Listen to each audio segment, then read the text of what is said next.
Musial. That's the way he pronounced Stan Musial's name. Musial with a double. Musial with a home run. Sullivan's first pitch to Stan is swung on to the drive back into right field. A long one. The ball game is over. In excruciating pain, he only swung the bat 5 times. 5 swings, 5 hits. It's a crime because Musial was an absolutely great baseball player. Sometimes Stan will walk up to a younger person, stick out his hand and say, "Hi, Stan the man." He thinks that people know him for what he did 30 or 40 years ago. Life is not like that. Stan Musial was geographically challenged. Had he played his career in New York, we would have called him Lou Gehrig. Oh, Stan Musial of the Cardinals, forever and ever and ever. I saw him throughout his career. He was not only a great ball player, but a great man. Yeah. To this day, he tries to contribute, give something back to the game of baseball because he appreciates how much good baseball did for him. Stan is not a colorful personality. He needed to have a sports writing community mythify him. And the Bards of St. Louis didn't do that. It wasn't a great copy, didn't have enemies. Didn't have tantrums. Consequently, the press ignored him more than they did the other superstars of that era. His brilliance could come in blinding bursts, hitting 5 home runs in a single day's doubleheader, leading the league in singles, doubles, triples, and RBIs over a single season, 3 World Series, first ballot Hall of Famer, worthy of one of the greatest nicknames in sports, Stan the man. My grandfather was Stan, by the way.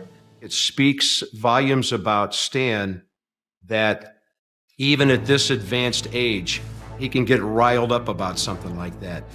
Fire still burns within Stan Musial. The competitive juices flow. How you were feeling. This is something you never get from a professional athlete. There was a time when cigarette companies used to get some of the players to pose for $15,000 or $20,000 or $25,000. But after a while, Stan completed that commitment because he didn't want the kids to view him with a cigarette in his hand. If anybody was ever appropriately named, it was Stan the man.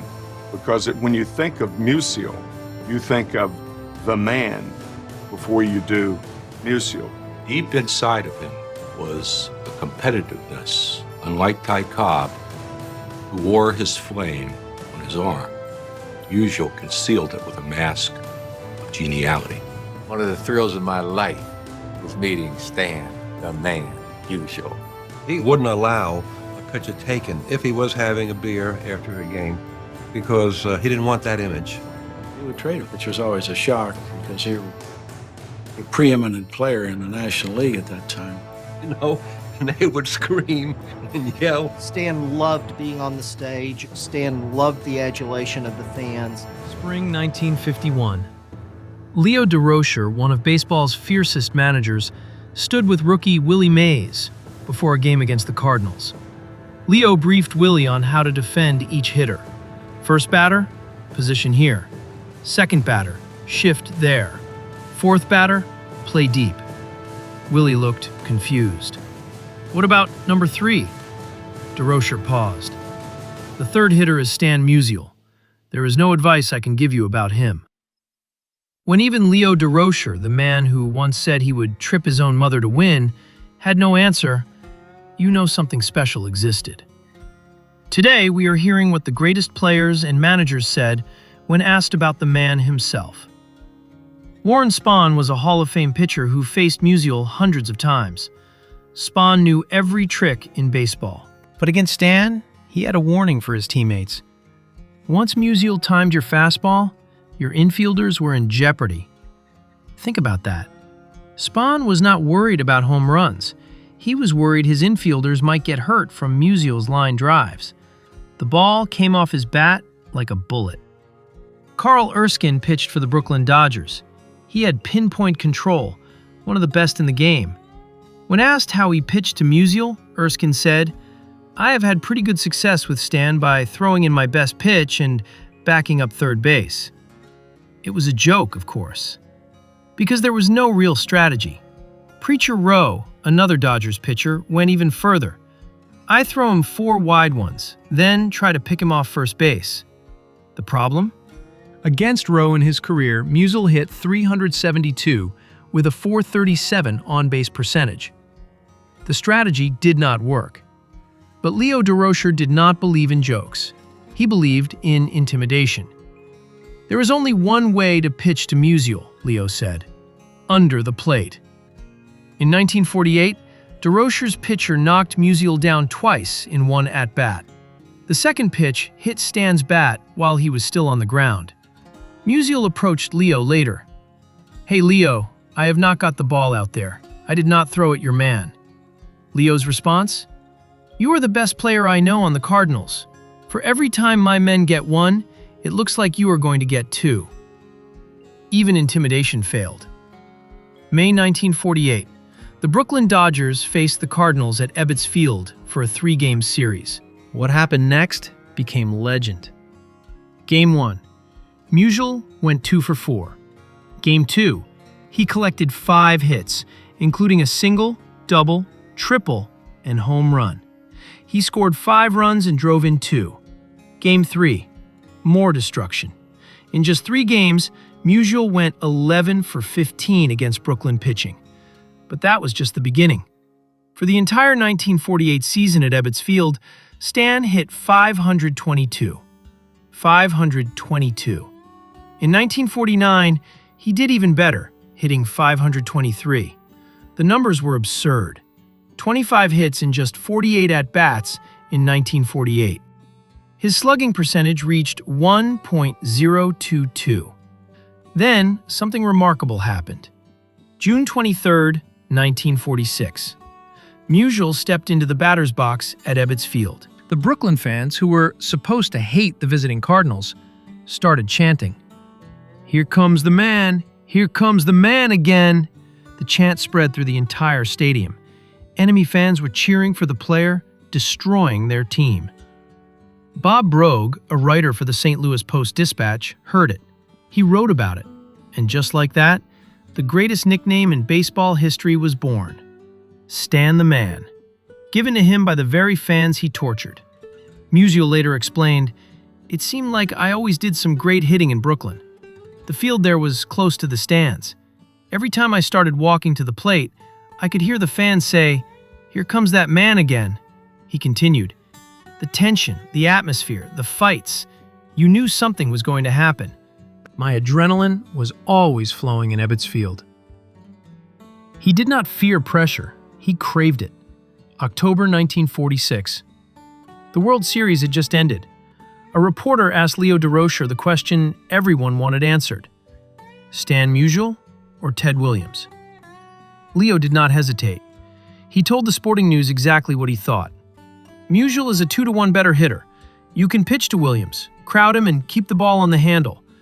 Williams can hit to only one field. Musial can hit to all fields, and you cannot fool him." Leo admitted one thing. Williams has only one advantage. He has more power, and power worries you. You are afraid to make one mistake. Then came the verdict. "But I will take Musial any day, and what is more, I am not comparing dispositions." That last line was savage. Leo was saying Williams might hit from more power, but Musial was the better player and the better teammate. Years later, Willie Mays gave his analysis to sports writer Roger Kahn.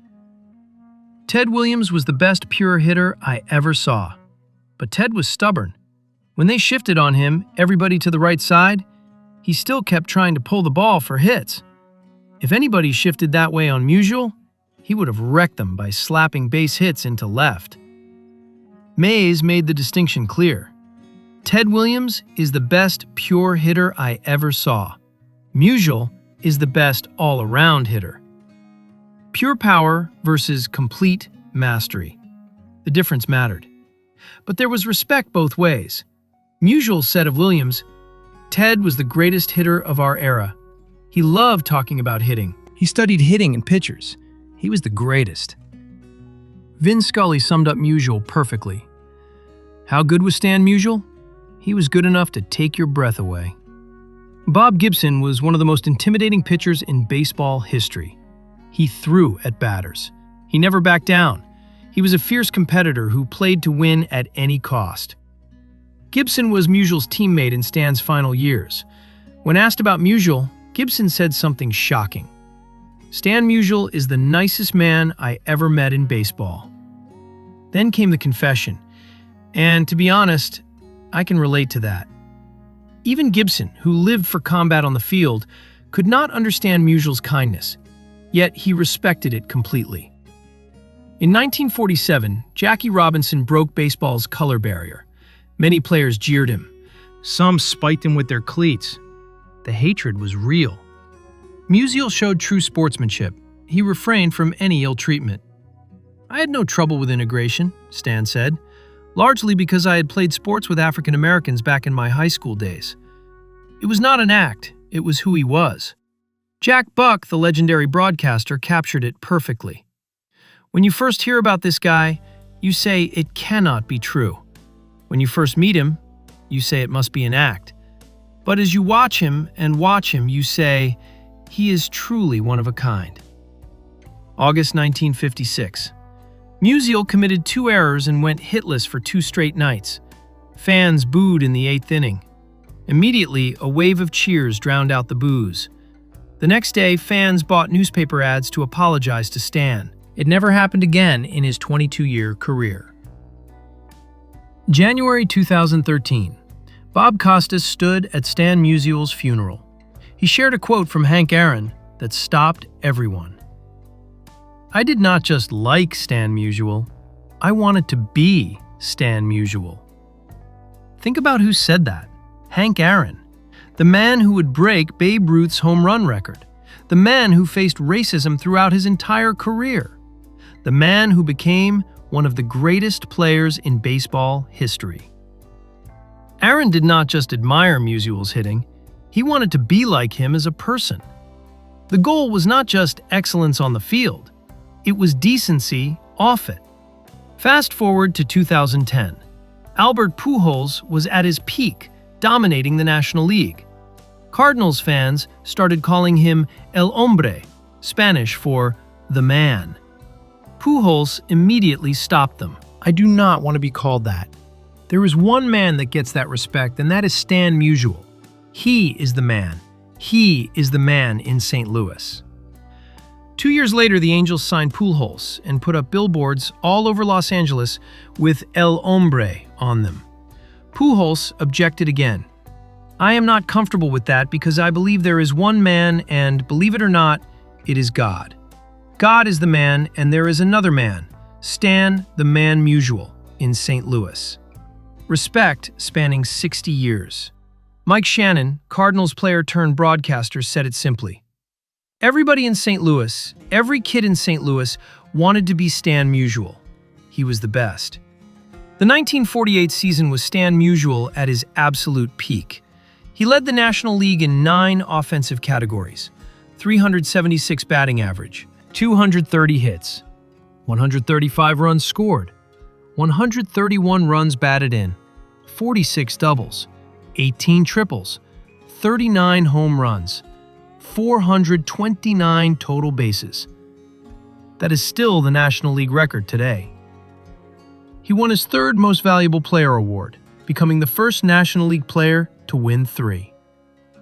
Eddie Sawyer, the Phillies' new manager, was asked what he thought of the National League teams. His answer became legendary. "Of all the teams I have seen so far, Musial is the best." He called one player an entire team. But Musial missed the Triple Crown by 1 home run. Ralph Kiner and Johnny Mize each hit 40. Stan hit 39. That season, Musial collected 5 hits in a single game 4 times. April 30th, May 19th, June 22nd, September 22nd. He tied Ty Cobb's 20th century record for 5-hit games in 1 season.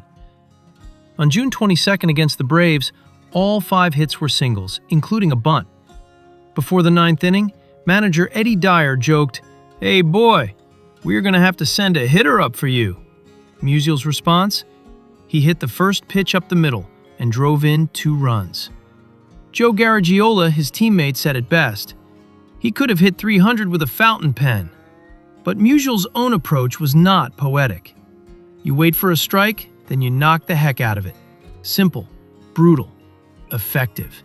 He also said, "I consciously memorized the speed at which every pitcher in the league threw his fastball, curve, and slider. Then I would pick up the speed of the ball in the first 30 feet of its flight. Science plus violence equaled perfection." Remember Leo Durocher telling Willie Mays there was no advice he could give? That was not surrender. It was respect. September 29, 1963. Stan Musial played his final game. Baseball Commissioner Ford Frick spoke at the retirement ceremony. His words were later inscribed on a statue outside Busch Stadium. Here stands baseball's perfect warrior. Here stands baseball's perfect knight. Perfect. 22 years. Same team. Same excellence. Same character. September 17, 1941. Musial's first game. 2 hits.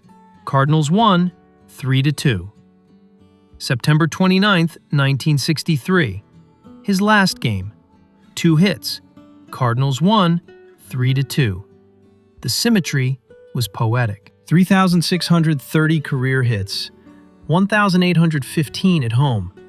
1,815 on the road. Mathematically perfect. Bob Costas said at the funeral, "All Musial represented was more than 2 decades of sustained excellence as a ball player, and more than 9 decades as a thoroughly decent human being. Not just statistics, a template for how to live." Presidential Medal of Freedom in 2011, a statue, a name that means something, the man. Not because he crushed enemies, because even enemies loved him. Musial was once asked why he always seemed happy. If you had a .331 lifetime batting average, you would be happy all the time too. But that misses the point. He was happy because he did it the right way, hit the right way, played the right way, lived the right way. That is the man. If you enjoyed this story, hit that like button and share this video. Drop a comment with what surprised you most. Subscribe for more baseball legends. Who should we cover next? Let us know.